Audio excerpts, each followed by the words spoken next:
spoke to a few of my friends recently, and they expressed the desire to get married and have children and to live a, quaint suburban life with neighborhood silence. And yeah, some of them are cishet women and some of them are cis gay men.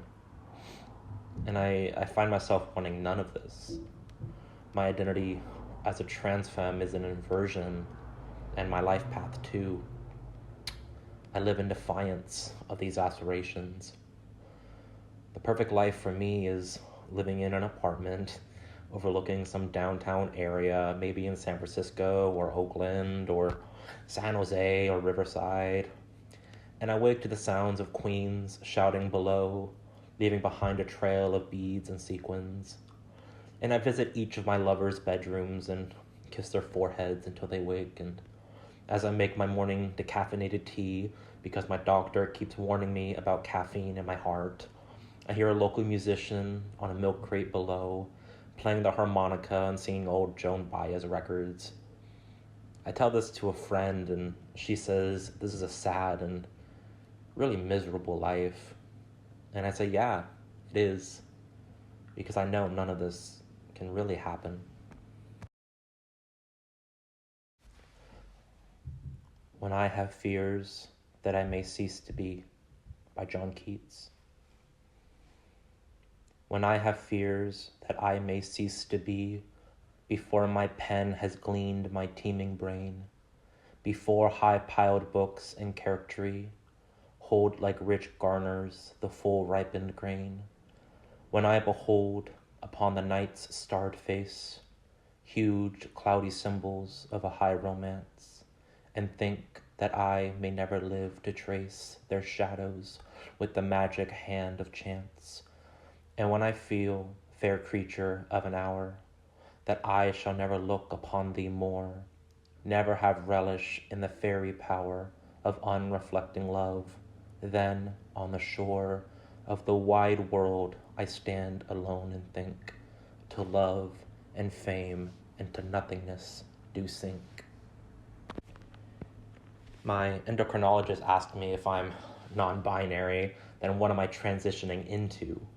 I wish to tell him I want my vagina to be a Molotov cocktail and my breasts a soft budding rose and my nipples a switchblade. But none of this mattered. My insurance wouldn't cover any of it. I don't even have health insurance anymore. I have a bottle of expired spironolactone sitting in my desk drawer and a half bottle of estradiol cracking in sunlight and a pack of expired condoms in the back pocket of jeans I haven't worn in like 3 years. And I would love to get electrolysis on my face so I don't have to pay for razors anymore. And that reminds me of that one time I slept with a cis man who just hated my body hair, who was visibly repulsed by a hairy navel and my thighs and my chest. And he said my body reminded him too much of a man and that this sex was too close to homosexuality for him. My body is a manifesto a lot have held, but few really ever read. And shortly after, I realized I was a lesbian. Is Heaven a Physician? By Emily Dickinson. Is heaven a physician? They say that he can heal, but medicine posthumous is unavailable. Is heaven an exchequer? They speak of what we owe, but that negotiation I'm not a party to. I know I'll die before I ever get bottom surgery, and I know I'll die before I find a meaningful love. You can inject me with estrogen after I'm dead. You can crush hormone pills into a powder and mix it with my ashes, and then I'll become the femme I've always wanted to be. The world loves trans people best when we are dead. There is so much queer misery bubbling inside me. There is so much queer joy on my face. My friend calls me and says I sound happy, and I suppose I am relatively happy, But what does trans happiness look like compared to non-trans happiness?